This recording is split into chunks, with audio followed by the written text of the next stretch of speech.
As I said before, this podcast is from a passive investor's perspective. What you hear on the podcast is just one person's view, and you guys should be collecting data points for a variety of sources. One question that comes out quite frequently are, what books should I read to prepare myself? Now, if I were starting out investing, here are the Fab 4 books that I would recommend, and the trifecta of business books that you should read on top of those. And here they are, in order. First, the real estate books. Number 1, Rich Dad, Poor Dad. That little purple book written by Robert Kiyosaki is probably the most quintessential real estate book there is. It lacks the tangible how-tos and actionable items. However, the mindset change that happens after reading this book is pretty amazing. A lot of people, after reading this book, pretty much become unemployable. The second book is Millionaire Real Estate Investor. Now, this book has a lot of the nuts and bolts and fundamentals of actual real estate investing. There's a lot of really cool graphs in the book, a lot of good figures, and it really has a lot of the basics that a real estate investor should know about. And that's Millionaire Real Estate Investor by Gary Keller. Third is Cash Flow Quadrant. This is the second book that you should read from Mr. Kiyosaki, who also wrote Rich Dad, Poor Dad. In this book, Robert Kiyosaki talks about the 4 quadrants, and they are the entrepreneur, the business owner, the investor, and the employee.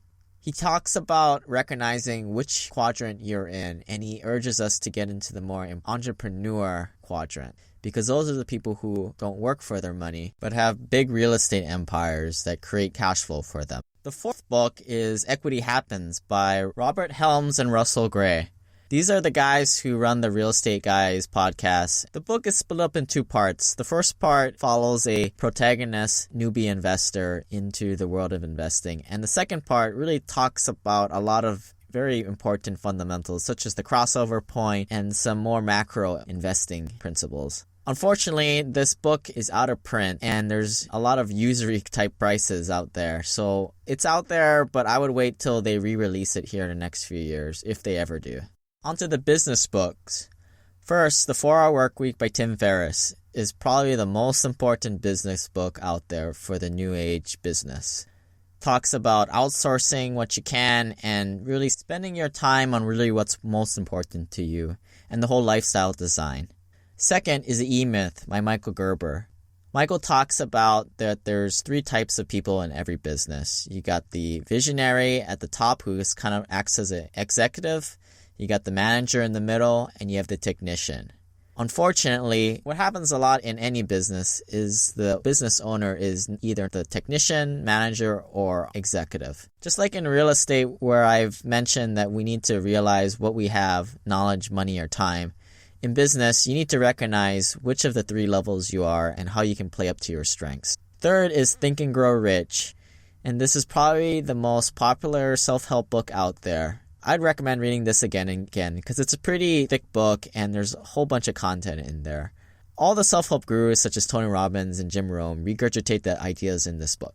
Now, in my opinion, those are really all the books that you need to read to get started. And reading any more, in my opinion, is just overkill. But that's just my opinion again. Don't be that self-help guy or shelf-help guy using the crux, I need to read more to get more educated. You need to step up and take action. How many freaking books are you going to read, man? Many Fortune 500 human resources departments use the theory of the 70-20-10 rule in developing employees, which apply here. 70% is doing, 20% learned by peers, and 10% is the academic book classroom training type. Tim Ferriss talks about the $100,000 MBA, where you don't really go to school, but you jump right into business or investing. This method may lead you to operate at a loss, but you will still have far more experience in getting that silly $100,000 MBA degree from some brick-and-mortar school. And a word on real estate training. Why would you want to spend $20,000 to $30,000 on training when that alone is a down payment on a cash-flowing property that you could learn through doing and make $300 to $400 a month cash flow? Heck, you could even buy an overpriced second-tier turnkey property and get your education that way too. We'll leave you guys with this action plan. First, read these 7 books that I've mentioned here. And second, keep yourself accountable.